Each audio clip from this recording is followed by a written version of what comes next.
Are you ready to level up your journey? Welcome to Get On Top, where we dive deep into the riveting tales of self-made entrepreneurs and corporate titans who have scaled the summit of success. Get ready for a roller coaster of insights, inspiration, and a roadmap to elevate both your mindset and your life. This is Get On Top with Morgan Browne. Please welcome my next guest, Alex. Hello, Alex. Hello, Morgan. So excited to be here. I'm so excited you're here right now. We had such a good conversation on the phone that I wanted to cut it off. Yeah. Because we can go. Yeah. I was hoping it would go on for an hour, to be honest with you, but it was a solid 45 minutes. It was like a good 45 minutes. Thank you for being with me. I'm so excited to kind of explore your story.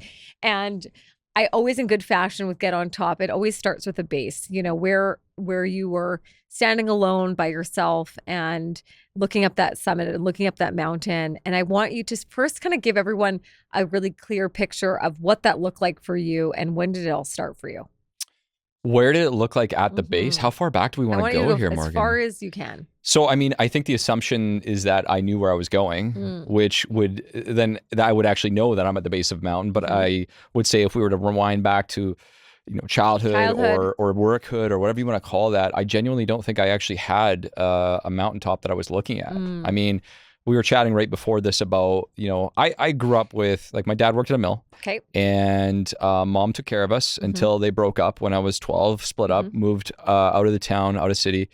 And now, was that in BC? Yeah. Okay. We grew up in Surrey. Oh, great. Okay. Hi, Surrey. Yeah. So we grew up in Surrey, and you know, at a young age, I witnessed my parents fighting a lot, and I can talk about it openly. Went through a lot of like physical trauma for a period of time, and witnessed that break apart my family. And that was like obviously pretty significant in my life in so many different ways, and created a lot of like insecurities, anger issues, all sorts of stuff that we don't really want to talk about, but like fester deep inside. But we're going there. So we're going there. When that happened, it was almost like an imprint in my life, because my parents didn't have a lot of money to begin with. So I know that we were talking about money here today, and it was about conserving, you know, being as safe as possible. But when they broke up, it was one income between two families, one person on welfare and the next person obviously trying to support that on a mill job, which isn't a lot of money, right? So when I look back at my story, I'm like, that was an imprint that took me 20 years to change in my life and caused me more anxiety and grief around money than anything else. And so we think back at the base of the mountain. I didn't know I was there then, but that's where I was stuck for a long time. And so I didn't know what up was. I didn't know what anything was. Did you find, like, how old were you when you started to recognize that, you know, that you had to kind of start building your own future? Like, what age were you when you were like, oh, okay, money, this is like, you know, welfare, all these other pieces about you that you had to think of. Right. When did that kind of like, when did that really click like in? Just not having money, knowing exactly. that, like right away, you know, right away. Like, you know, I was in school and I would see the other kids, I was always a kid that didn't have as much, but I wasn't like, I was still able to do things, right? My parents put me in soccer and sports and stuff. Yeah. But I think when that happened, I started to recognize that, like, oh, wow, we really don't have much. And you started to see that separation happen. I started working really young, like 13 years old, like a lot of kids in the neighborhood. And I grew up in a kind of like a middle-class community. So there was the kids that had it and the kids that didn't as well. And so I think when I was like 12, when that happened was when I started to recognize that, okay, we are in a little bit of different space. And I wouldn't say they woke me up, but it just started to give me that sense of self-reflection and understanding, but I didn't really know what was going on. Do you feel like that was a pro for you to be in a place where it wasn't one financial literacy there? You got to see the kind of people that had the money and vice versa below you, or was it like... There's only two ways you can go. You can be the few who break out of the scarcity mindset, which is all that I had and knew. Or you can be the person that works your way, like that lives that way for your entire life. And that's what I think most people, whether or not in my situation, in a lot of those situations, continue to do. And I use that word. Repeating it. Yeah. You see what you're around is what you become and what you know, right? And, you know, it probably took me till I was 30 years old before I was able to see anything outside of what we see as norm or normal around money, around career, around success, around anything, because I didn't know anything better. And so there's that truth that if you think about in places in North America or the US, there's these hoods, right? And in these hoods, people can't get out of the quote unquote the ghetto or the areas. And I'm not saying I live that bad, so I'm not going there, but I'm just saying they can't get out because they can't see anything beyond that, because there's nothing there to inspire them. And so you hear all these stories of success where one person gets out and then it inspires an entire community and city, and then all of a sudden this area continues to breed success. Well, I didn't have that. So it's not that I was poor or broke. I made money to survive, and I was fortunate enough to buy a house when I was relatively young, but all I knew was, that middle-aged mental mindset. There was nothing beyond that. You work, you make money, you go home. And you go home. Let's talk a little bit about you past that 13-year-old kind of space. So where did you kind of go into the career that you, like, I want to hear the progression between where you were and where you are now. I was the worst employee ever. I got fired from like 8 jobs. I think I made it. So it wasn't until I was like in my like early 20s. Jack of all trades. Whatever. I just tried it all, and I got fired from everything. And I didn't realize it wasn't because I was bad at it. It was because I couldn't take direction. And that was probably a good sign for why I shouldn't work under anybody. I worked in everything. I worked in restaurants. I did 4 years or 3 years. So I did make it a couple years plumbing. I worked in a variety of retail situations. I worked online. I tried it all until I was in my mid-20s, and I got the job that really changed my career trajectory, and it was working for TELUS. Just retail. But I don't even know how I got the job. I don't even remember giving my resume out. They just brought me in for an interview, and I was so tired doing plumbing outside. I was like, I want to do anything. And the guy's like, well, you can make this money if you sell stuff. It's like, what? That much? I can make $55,000 is crazy. And I can control that, right? So I did retail for like 6 or 7 years, and that was like a significant mile marker for me, not necessarily just because of the money and the motivation, which was important, but also learning life skills communication wise. Of course. Before that, like, I couldn't go to a party and talk to people, or go out and talk to people, or say hi to people, or anything. I was just like completely introverted. Wow. Yeah. That's such a shock to me. Like, is it?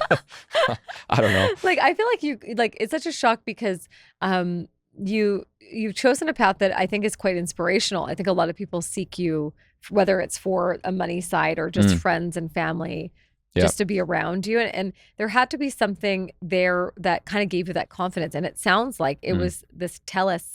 Yeah, working.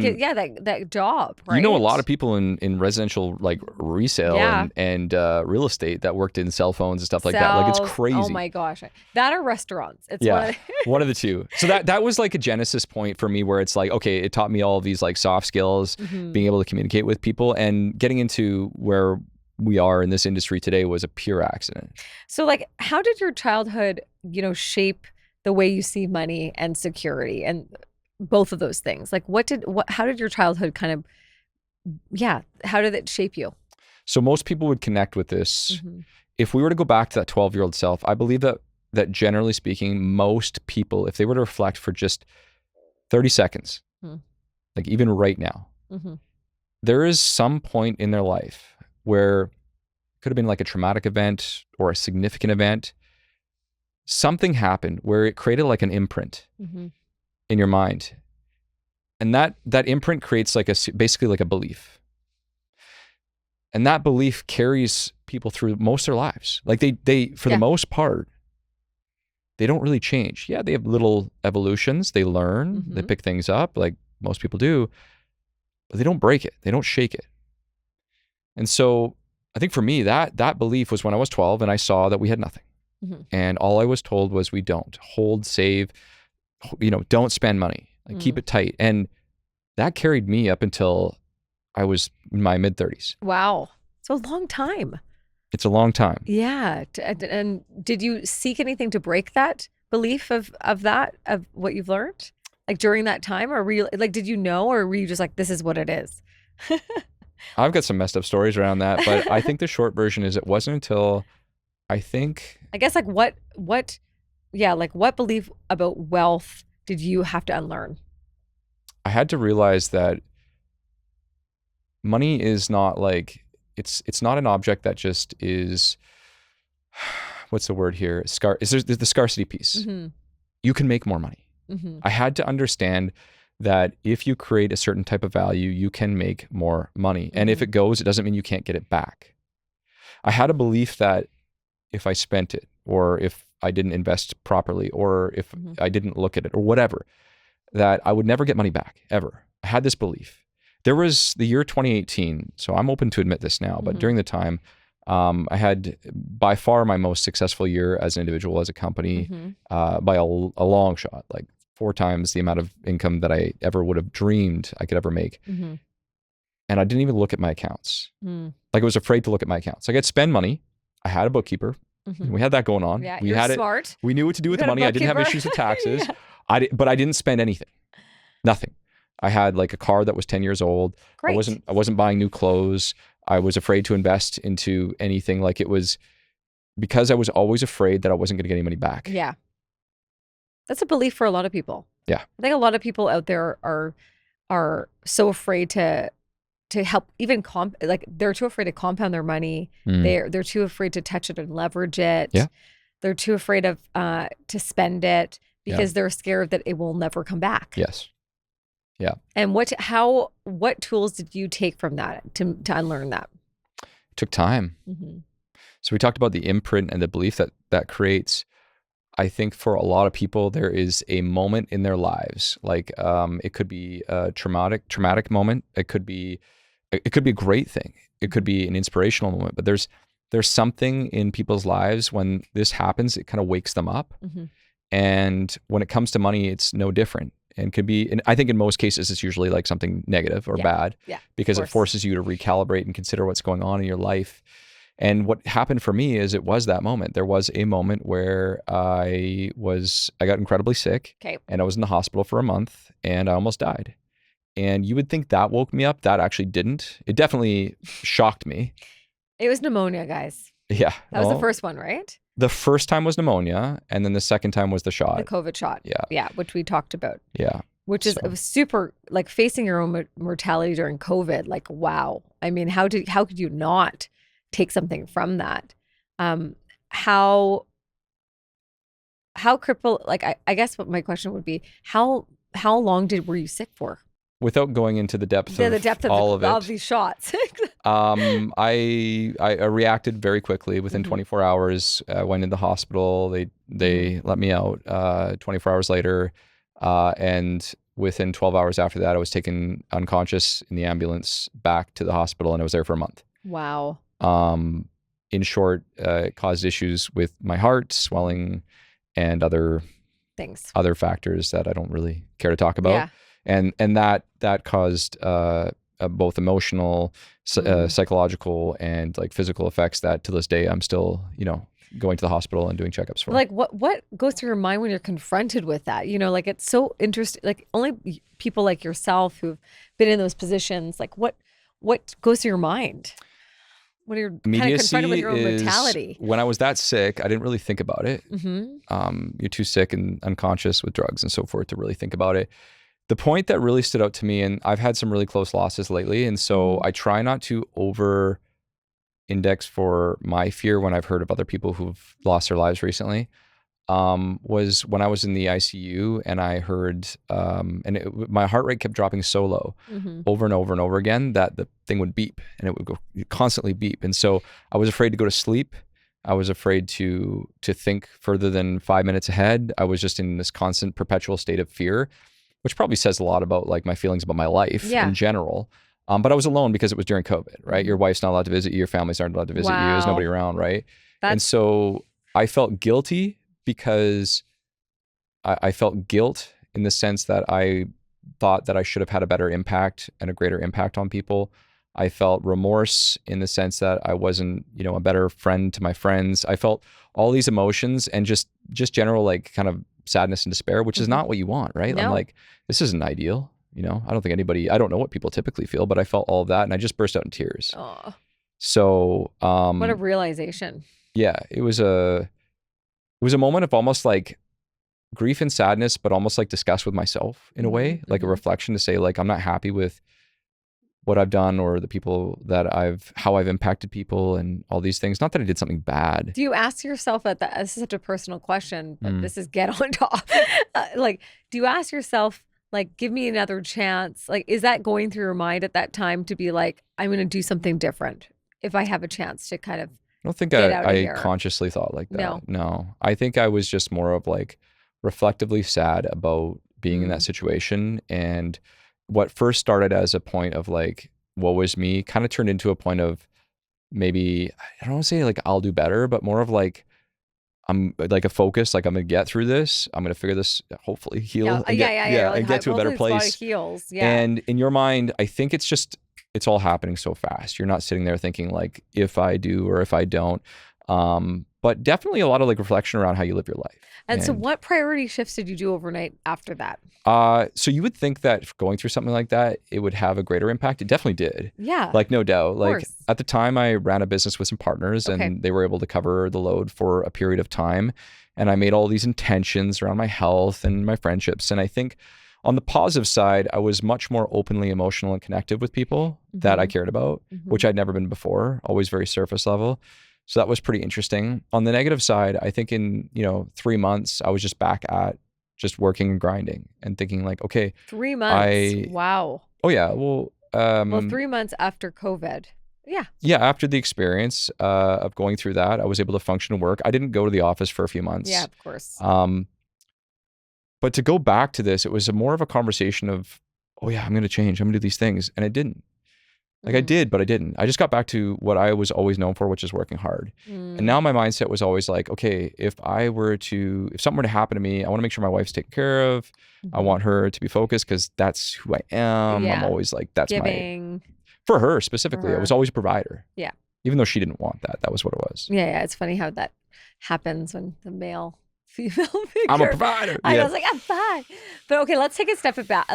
Sure. Back. So you obviously were working at TELUS, and then what got you this jump off from being in a totally different direction? Yeah. I think a totally different direction. Yeah, it's so different. And then also, I know that you've gone through some partnerships, gone through some business ventures. Yep. Tell me that chapter of your life. Yeah. So the getting into the industry was really simple. I played soccer with a guy and he said to me one day, he's like, Alex, I've known you for 3 years. Do you own a house? And he was a mortgage broker. I was like, no. He's like, let's go get you one. So this is like 2009. And he's like, do you have 10 grand? I said, yeah, I got it. That's all I have. But he's like, let's go get your house. So we got pre-approved and I bought a house in like 14 days. And then I moved in like 2 weeks later. It was pretty crazy. That's crazy. And the best thing that he ever did was he said, Alex, don't ever sell this place. Like keep this house. Don't ever sell it, no matter what you do. And the second thing he said is come work for me. So the first part was great advice. The second part, not so much, other than getting in the industry. So he got me to get excited about getting the mortgage industry. And I had all the typical feelings that most people do. Okay. I said, I'm not good with money. I don't know math. Like what Typical. he's like, what it's about is people and problem solving. Those are the two things. You can learn the rest. And it's true. Yeah. If you're good with people, you can communicate and you can solve problems, then you can figure this out. So we worked together for a few years. I didn't really succeed, in the business or financially. And my wife was still going to school. We didn't have enough money to get by. So I took a full-time job. I left the industry for a year. And that was the first bout of pneumonia that I had where I ended up quitting the job and I came back in full-time. But the second time I came back, it was different because I had experienced it the first time. Being self-employed is hard. You know this. Yeah. Like the financial part, getting started, anybody getting started running a business, I have full, emotional support for you because I know how hard it is. To wait. I think that the financial, I just heard someone that I was speaking to and she was too afraid to call herself an entrepreneur and to work for themselves and be a sole proprietor. And I said, why? And she's like, well, because, the stereotypical that they're going to fail like with pretty soon, pretty fast. I was like, I don't know about that stereotypical set, right? But I think what she was trying to say is, it's difficult and people really see that from the outside. But I think a lot of people also go in, the dreamers are always the ones that make it through. They're the ones that work a little bit harder, right? And have a little bit of a deeper purpose. So she felt like she didn't want to call herself an entrepreneur. Yeah. Interesting. Because she thought entrepreneurs fail. Yeah. Interesting. Okay. But I do I am a pro entrepreneur gal. I think it's your way of artistry in the world that is so conditioned. Yeah. So I'm a different take on that. I'm like, I knew I think I knew when I was 5 years old I was going to be an entrepreneur. And I think some people want to be that lawyer or doctor. And I knew very early on that being an entrepreneur wasn't being your own boss. Yeah. It was about bringing your take to something in the world. Yeah. And that's a difference that I think. Because when you're a business owner, you realize everybody's your boss. Everyone's your boss. Everybody. Everyone's your boss. Your team members. Everybody. Oh yeah, I your know. customers. Tamara's sitting right there. Everyone knows about her. She's my boss. But finding your purpose throughout it. And for you, when you went into the business of being a mortgage specialist, why did you go into a bank first, or did you go into just a broker life? No, a broker. He taught me the difference day one. Okay. He said, you don't want to be those guys. Those guys only have one option. These guys have many. That was kind of the foray into it. Which is very true. Yep. Yeah, it is. But I think the part that he instilled into me that today has been most effective and most beneficial, and I'll never forget it, was that he really articulated to me how you can help people create wealth. Oh, love that. He would repeat that over and over again to me. He's like, Alex, I've been able to build and do this with my homes, and I have 3 properties over here, and I've done this, and this is what supports my family. And he drilled that in my head. And at that point, like day one, for him, it wasn't like, there was never a rate sheet conversation. It was always a conversation of like, what are you going to do to help these people? How are you going to help these people? And it would be constantly that conversation. And so I think I'm pretty fortunate in the sense I didn't get into a sales industry. I got into a service advising industry. Yes, definitely. Whereas a lot of people come from the banking background, which isn't bad. I have team members on my team that came from banking, but they get drilled into their head. It's sell, sell, sell, sell, sell, call. And I'll go even deeper. Sales in general is not a bad thing. We get that mindset. Of course. But the sales cycle that I think a lot of people get through the bank, it doesn't come from a perspective of helping and serving. It comes from a standpoint of hitting numbers. Yeah. So, and spending your time on getting those numbers in is the most important. I mean, business is in general numbers, but if you take care of the people and their end goals, then you'll get everything you ever wanted, right? I mean, Mark Cuban said that sales cures all, which is like so true in business. Yeah. Like it is. But if you don't do it genuinely, then it will never come back for you. Yeah. I had to sell my wife to be with me. I know, right? like, come on. Yeah. What did you okay, so you're in this world of being a broker. Yeah. You're underneath, or you're with another broker that maybe you didn't line, it sounds like. When did you decide to go on your own and like really take it? And this is where I think when you're in the middle of that summit, you're in that build up mode, right? And of course you've had all this journey behind you that has kind of given you so much. You've created great relationships. Yeah. Why did you decide to do that and take a leap of faith? Yeah. I have to hit my head against every wall possible, Morgan. So for people listening, it's like, if you want to know what not to do, let's talk. Like, I'll tell you everything what not to do. So the first round was a lack of alignment, purely because, I mean, he didn't have an office or a team, or he wasn't part of a brokerage or anything. So it was like, come over on my dinner table and I'll teach you. But that was never going to work. No. And he'll admit that. So when I left and came back the second time, I found someone who had a team, and I thought that would work really well. The good part was he let me work on his deals. I didn't get paid, but he let me work on his deals, which was really neat because I got the experience. The best part was being part of an office where I could physically watch, see, and respond and react and see how'd you do that? How'd you do that? How'd you do that? And all the guys and girls there were awesome. Like, hey, yeah, you just do this and this and this. Like, they weren't going to give you business, but it's like, if you do these things and you follow or watch what I do, you'll succeed in this capacity. And if you just watch people, you can see that. The best part and the best thing that ever happened to me was honestly just like leaving all of my job, my income, my everything, and burning the boats, which some people say don't do, and that's fine. I'm not here to say like you should or shouldn't. Okay. But for me, that was the best thing I ever did. What do you mean by burning the boats? So the end of 2015 was my first full-time year in the industry where I hadn't worked for anyone, and I made, I think, $30,000 of revenue, which means nothing. Right. Like, you spend your money. Yeah. And I had a mortgage and a car payment. My wife was going to school full time. And so at the end of the year, I had to self-reflect and say, okay, like, I've already done this once. I'm doing this a second time. If I'm going to do this, I got to do something differently. And so for me, burning the boats meant going all in, leaving every source of income, everything I had, leaving the team in this case, which was fine. We had an agreement in that capacity. Okay. And quite frankly, just going all in, like everything. I hired a coach. I used my line of credit. This is very important. Yeah. For many people, they come back to an industry and they're like, okay, I've done it one way. Yeah. What was the thing that turned you on to being like, I could get coached to kind of succeed in the way I needed to go to, right? Yeah. Like, what I feel like coaches have a kind of a bit of a bad rep. Like it's like, oh yeah, you're getting a coach, but you're successful, or you're getting a coach, but you're in a different industry. Did that help you? Having a coach? Yeah. It changed my life. I know. This is where I want people to understand this. Yeah. Having a coach is like having literally a coach on the sidelines and telling you to take like layups or 100%. to strategize. And there's a reason why they're called a coach. Yeah. And I think I'm just saying this. So why does Connor McDavid for hockey? McDavid looks so why does this good guy right have now. a skills coach? Why does he have a head coach? Why does he have that? He has skills. Obviously, he knows what he's good at. He's a good player. Yeah, he's a good player, but he needs help. Yeah. So that's amazing. So keep on going. So you got to hire a coach.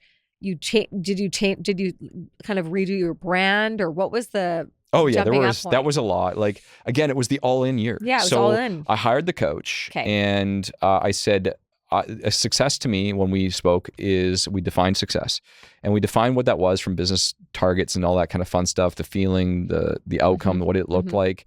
And I basically said, like, we had this 2-year plan. I said, how do I make this happen in the next 6 months? And so we just thought differently. We're like, okay, well, if we want to do that, you've got time, right? Okay, we've got time. This is what we can do to compress time. Low cost time. Yes. At the time, my time was worth very little. Yeah, of course. So we used that. And then the second thing was, as soon as we started to have traction, I recognized quickly what I was good at and bad at. And he helped me and he was very good. Alex, you're not good at these things. And it's not that you can't do them. It's that they suck up your soul. You keep telling me that. We need to let go of that, either by finding somebody else or whatever. I said, okay, dude, I got a line of credit. Let's go. So we hired an assistant. For a lot of people, this is not the truth, but for a lot of people to say way too early, for me, it was the right time. I sucked at training my assistant. So I lost her in less than 2 weeks. But we found another person 2 weeks later that was phenomenal, and that changed my career trajectory. Wow, that's amazing. So having a person to speak to in confidence and to share ideas and strategies. At the time, I needed someone who had tactics and strategies and who could help me stay focused. How did you find that coach? Did you just Google it? I asked around. I like that. I think if you talk to other people. Ask around. Yeah. Coaches have a bad rap. They do. They have a bad rap. I don't understand. And this is a new thing, because coaches, it's like the coach's coach's coach. You know what I mean? Like, it's just like everybody is a coach. But the truth of the matter is, all you have to do is look for someone who's done the thing and or help the people that you want to be like. And those are people you want to work through. There's phenomenal coaches in every space. I still have one to this day. And what you need to do is find the people who are killing it and ask them who they talk to. So for me, I like to have a coach. Yeah. Someone that's like a soundboard for me to handle strategy, to help the team. I love a good mentor. Like a mentor, someone that's in a totally different industry. Someone that's kind of like, they're able to see it in a different perspective. So when I'm bringing like very tactical things to them, they're able to express it in a different way. Yeah. And that person has to be 80. Just saying. Has to be 80. Has to be like 70 plus. Yeah, like they've gone through the experience. Yeah. And then you have to have you got to have your tier squad. Like I truly believe that those 3 things make for a great player. I love that. And then the rest is up to you and your mentality. And I want to get to that. You've gone through so much resilience through obviously being kind of the sport 12-year-old all the way up until you're like, okay, let's burn some boats. Yeah. And start something fresh. When did you decide to get a partner? Where did that come from you into your? Yeah. So in 2018, I got to a point where, again, back to the comment, I'm a believer, just do what you're really good at and let go of everything else. And at that time, I was very fortunate to be getting so much business coming in the door that I couldn't handle it. And so I had the option of either hiring more people or finding a business partner. And through conversations, I found some people that I thought could be better as partners than as employees. And so we partnered in 2018-19 range. The partnership lasted for about 3.5 years. Right. And we had a difference of final direction. But during that time, we did some incredible things. Like Amazing. we built the number 1 brokerage in the country. In the country. Yeah. It's huge.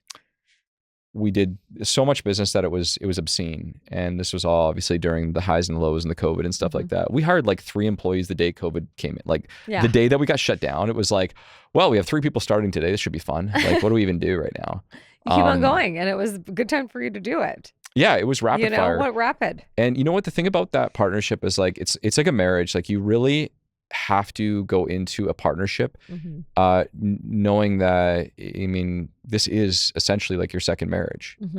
For a lot of people that can work, and for some it cannot, but you have to recognize that just like a marriage, like you change a lot. You change a lot. Yeah. I mean, as you know, I'm in a partnership. Yeah. I got to tell, we're like totally different people. Yeah. After a decade. Yes, you are. We are so, well, and we're different people in general. Yeah. So I think this is a really good point of what are 3 things that, or 3 or 4 things that that come to mind, like through your, of course, 3.5 year endeavor with partnership that you wish you knew before getting into that partnership. I think going into it, I could have and or should have going back. I genuinely believe that a lot of the things that I felt maybe not as positive about, it could have been changed had all of us, including myself, done some better self-reflection in the beginning as to who we actually were. Okay. But I think the truth is I needed to go through that experience to know better who I am, both positive and negative. Of course, yeah. I think we did a lot of things right. Like we did obviously in understanding our behavioral analysis. If I was to look back, okay, what would I have done differently or better? What would you wish that someone told you before getting into that partnership? I think understand where your personal goals lie outside of business. So good, Alex. Yeah. So good.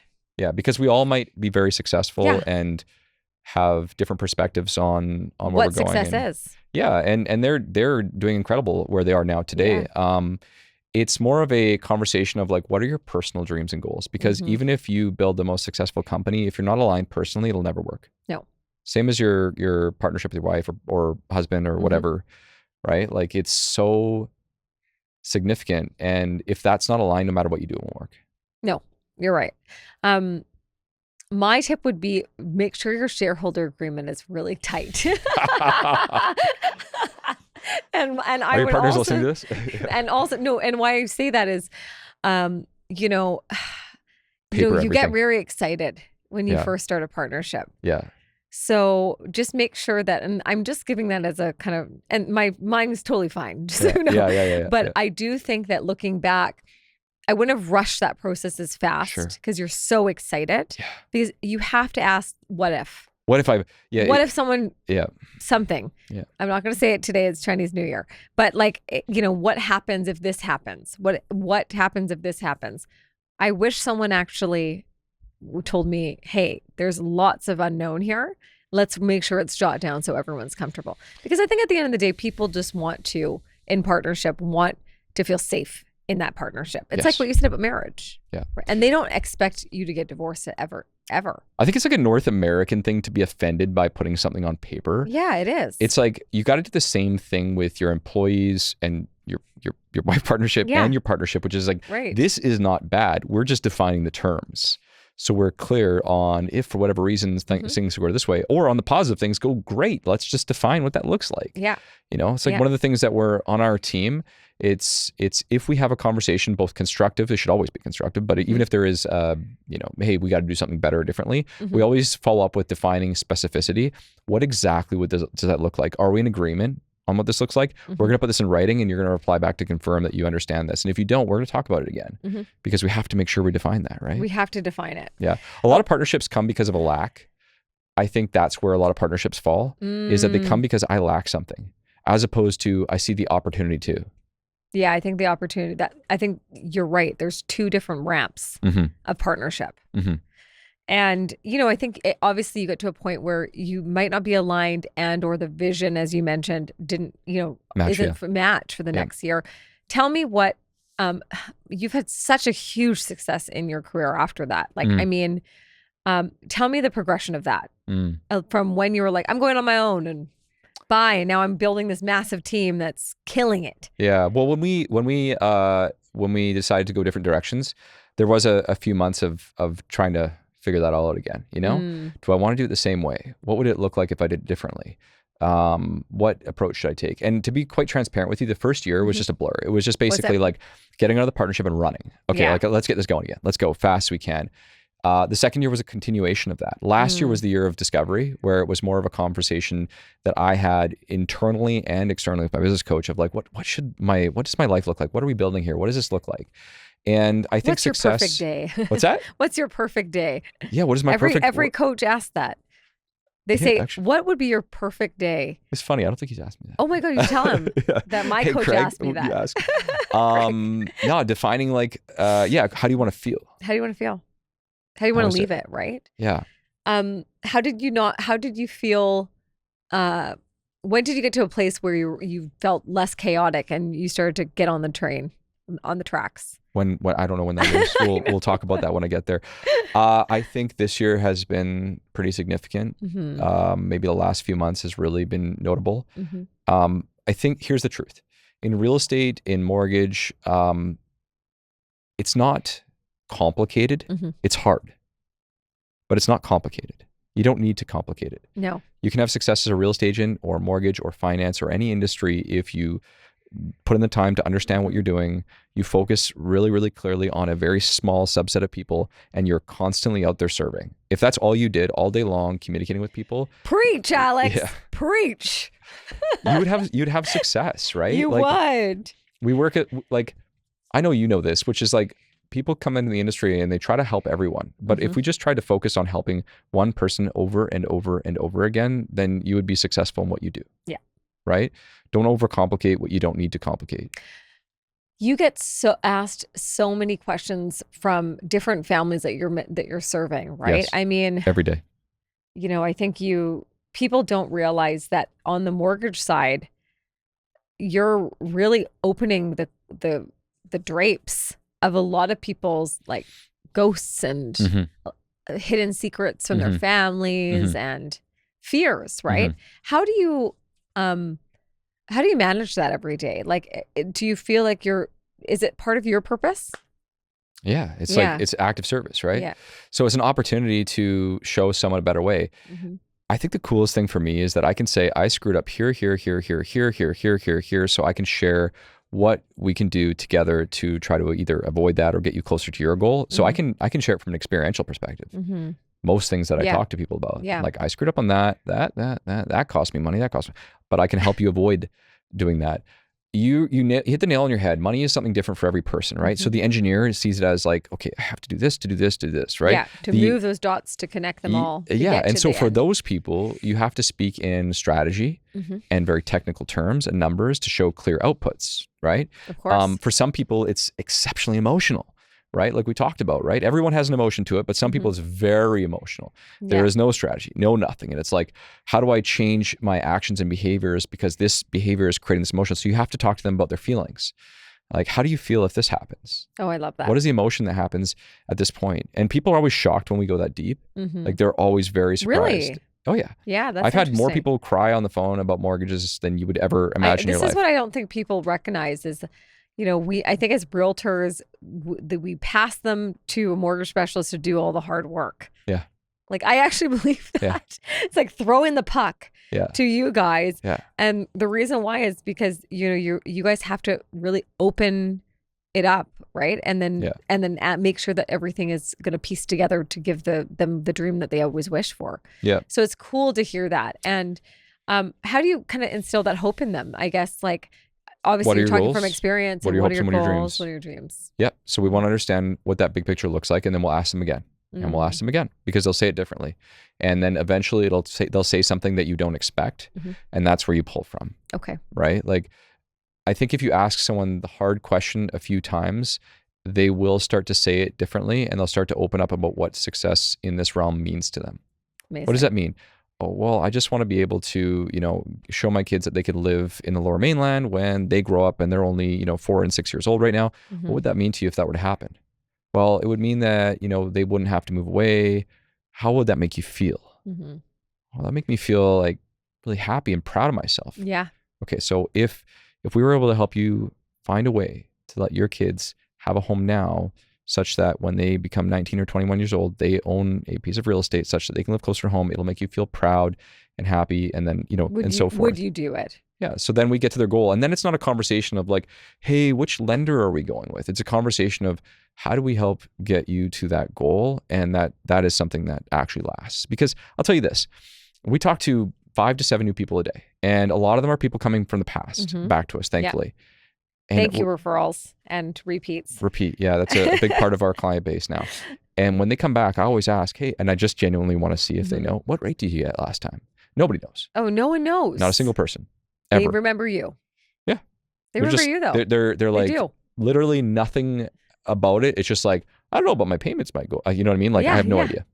And they seek your advice to hopefully get them exactly what they need, which is a pretty amazing thing. I want to touch on, I know I could talk to you forever, Alex, and I feel like I could for another 2 hours. But I want to talk a little bit about like a day in the life of you as an entrepreneur and what you're excited about in the next 5 to 6 months. 5 to 6 months. Oh man. So are we talking about like, what does my day look like on a regular day? I mean, I think a lot of people want to know what that looks like. Yeah, it's very different than it was like a year ago, 2 years ago, 3 years ago, 5 years ago. So right now my obsession is teaching my team and making them better. So we're very obsessed with pouring into them. We've had a few people that have really progressed and they can do now what I do. And we've built essentially like our model, our frameworks, our way of talking, our way of communications. Our standards. So I'm in love with coaching my team right now. Absolutely love it. So that's always a part of every day. I always have coaching. It's usually 30 minutes a day, every day, either with a one-on-one or with a group. So that's one part. Easy. The second thing is I always start my day with intention and intent. So let's go from the start. This is what I want. This is what I wanted to get to, because when I first met Alex, he was like, "Oh yeah, I start with an intention every morning." I'm like, "What? What?" So if you want to go really deep, is. we have a lot of ways. But the short version is that every single day I write in a book, and when I write in a book, I write my top 3 intentions of the day. Top 3. It's like you've heard many people say this, but like, what are my 3 gratitudes? What are my intentions for the day? And then I look at my phone on my notepad on my phone, it comes up an alarm at 4:30 to 5 a.m. and it says, look at your goals. So I look at my goals. My goals this year are very different than last year, but I look at them. So do you look at them or do you talk them out in your mind? I just look at them. I just read them. Just simple. They're there. I can read them. They're there. I mean, if I talk loud, I'm gonna wake up my wife. How many She doesn't goals? like waking up. I have 5. Okay, easy. Yeah. So my goals this year are very different from last year as well. Last year they were 4 out of 5 were business. This year 4 out of 5 are life. Great. Yeah. I mean, I have business goals. Will you get another dog? Oh man, Sarah's asking me all the time for another pug. She's like, we need 4. We have 2. So waking up with intention, looking exactly at my goals every single day, writing them down, the 3 things I'm going to do that day. So it's just the 3 things I need to do, not 10 things, not 50 checklists. Like I can't keep up with that. No. I'm like a one-track mind. That's it. Coaching on every single day, and then relationship building. I've done this since I started my career, and I still do it to this day, is I contact 5 people every day. Beautiful. That's it. And it's so simple. It could be a friend, it could be a client, it could be a business partner, it could be someone new I want to talk to. And it's so easy because I enjoy it. You know what I mean? That's your favorite place. Does that fill your cup the most? Oh yeah. Of all those things? Oh yeah. I went on a walking meeting today.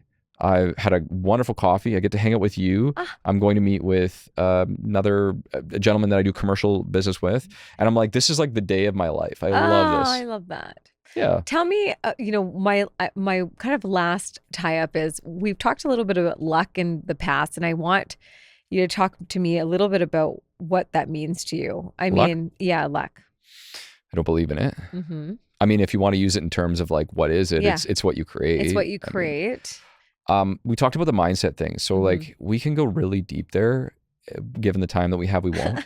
We'll go as surface deep as we can. You're going to be episode 2 of Let's go.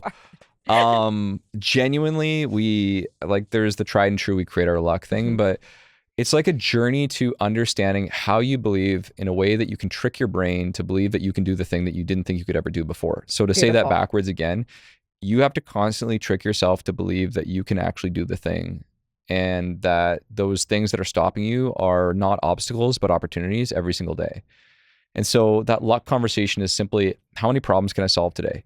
Where can I find an issue in my business, in my marriage, in my friendship that I can try to figure out how to solve? And I do not solve them all. No, of course It's not. a constant evolution. But yeah, it's that idea of luck. I'm like, I always go back and I'm like, well, if I want to be lucky, I better go and do something, right? You better get moving, right? Yeah. And now going into kind of our final question is back to, what are you excited about for the next 5 to 6 months? Well, I got 3 things. On a personal note, I wanted to ride 20 days on the mountain this year. So I'm at 12 out of 20. We're doing good. I'm gonna hit my 20. I've never done it before. Most I've ever done was like 4. So we're looking good. We're going. Yeah, which is pretty killer. Which mountain? Big White. Okay, Big White. Oh, you're lucky. Okay, fine. Yeah, it's not bad. Not bad. So 20 days right there, and this will be in the summer, but 30 days on my boat will be incredible. 30 days on your boat. You look like you have so much fun on that boat. Yeah, it's a happy place. Yeah. You got to find that state of flow, right? So that would be on my personal side of things, right? All I think about is that's a lot of money on gas. That's all I think It is a lot of money on gas. You know, some people like their Lambos, some people like their Rollies. You know I'm like, I mean? give me my Apple Watch on my boat. Yeah, your Apple Watch. I love that. Yeah. Yeah, I'm stoked. That's like my one, actually, around money. Like that, I had such a hard time justifying that in my mind until I could just say, yeah, I don't need to justify it. It's a joy thing. It's like me and going to Hawaii. People are always like, you're the why are you in Hawaii? Do you need that? Poster child of Hawaii because you're there so much. I'm like, it's the happiest place I have. I'm so happy. One thing I heard, someone said this, or I read it or I listened to it. Well, 2 things around. We need to have one thing that people are always like thinking, I read it, I listened to it, or I heard it from a friend. We need one sentence for that now, because everyone doesn't know where they get it from. I absorbed it. Yeah. Boom, we've decided. Yeah, I love it. Okay, you absorbed it from what? What did you hear? I'm pretty confident it was a book that I listened to and then I read as well. And it's, you do not need to justify the thing that you want. And if you say, I want it, you do not need to need it. So for context, when you start to have quote unquote success, either financially or otherwise, people around you start to say, why do you need that? I got it for my family. Why do you need another boat? Why do you need that? Why do you need to buy the house? Why do you need to go there? Why do you need to do that? Why do you need to go for dinner again? Or they'll have a criticism of that's a bad idea. That's like, it's one of the You don't need to buy that. Go rent it. Yeah, it's like, or you're like, oh, why lease that car? You should buy it outright. Yeah. I'm like, I don't know. Now my feedback is this, Morgan. Okay, feedback. Go, honey. I want it. Yeah, I want it. You don't have to say you deserve it. You don't have to justify it. I actually never justify. I think that's the thing with Tauruses. We just like nice things. Heck yeah. And it's just like, we want it. So we're going to get it. Simple as that. But I love that. I love that mindset. But tell me your third thing. Your third thing you're looking forward to. And I think some people want to hear I don't even think I said number 2. You did. You said your boat. Boat and surfing was the same thing. So okay, 2. Yeah, well, it's like, well, number 2 is obviously the event that we're putting on in Kelowna. This is what we're talking about. I'm fired up about this. Okay, let's talk about the event. A year ago, I decided to create try to explain to people. I'm like, I wanted to create a movement. I wanted to create an energy. A lot of people look at me because of the personal brand, the pug. Obviously, rebuilding the brand after, obviously. Do people ever say, hi, Mr. Pug? On the street, yes. I had someone come up to me yesterday in a Starbucks cafe in Abbotsford that I randomly was meeting my friend, and a lady came out and she's like, are you that pug guy? And she was, I think it was her birthday. So she was turning 68 years old. Oh my God, you better buy her coffee.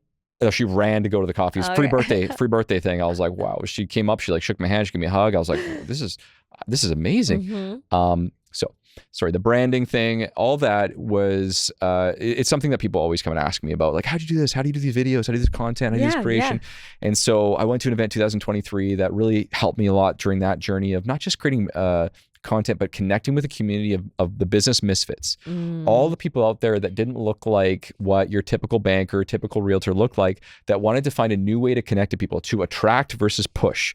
Meaning I wanted to continue to get people to come to me by attracting them to me instead of dialing for dollars. You know what I'm saying? Wow. I call people because I like them, not because I want business from them. And so going through this event allowed me to understand what it was like to attract more, and it created an energy such that I wanted to do this here. So last year in Kelowna, we had an event with 100 people. We sold out in less than 45 days, which was so cool. So cool. I thought it was going to be just a bunch of realtors, mortgage brokers, but it ended up being realtors, mortgage brokers, finance, service, house, whatever. Builders, you name it. And the after only effects, 100 people though, hey? Yeah, 100 people. I would assume that you guys would just be this year. You do the same thing, 100 people. 250. Perfect. Yeah. So we're doing it again in Kelowna. And that was by popular demand. People wanted it to be, a lot of people from Lower Mainland come away from home, away from everything so they can focus. It's a 1-day event, hyper focused on personal branding, growth, everything to do with essentially building a brand that attracts other people to you. To become the name that everybody wants to know is really the goal, right? And every speaker is told, like, no gatekeeping, no holding things back, hyper focused, and building that energy. That's not how you grow. Yeah. And all those things. Yeah. Of not sharing. Yeah. That's how you do not grow. We want to do it all. And so that's my baby for the next 2 months. We're super stoked. I'm anybody cheerleading coming? I'm going to have you cheering. We're going to get you up there. We're going to try to get you up there. We'll see. We'll see. But no, I'm very excited for you, Alex. I know we can talk again for another half an hour, 45 minutes, but I'm getting the cut it out list of the podcast. Thank you for coming and joining us on Get On Top. I cannot wait to see what your next decade is. I really am watching and I'm cheering you on from the sidelines. Absolutely. This is going to be a huge success. So I'm fired up. Thank you so much.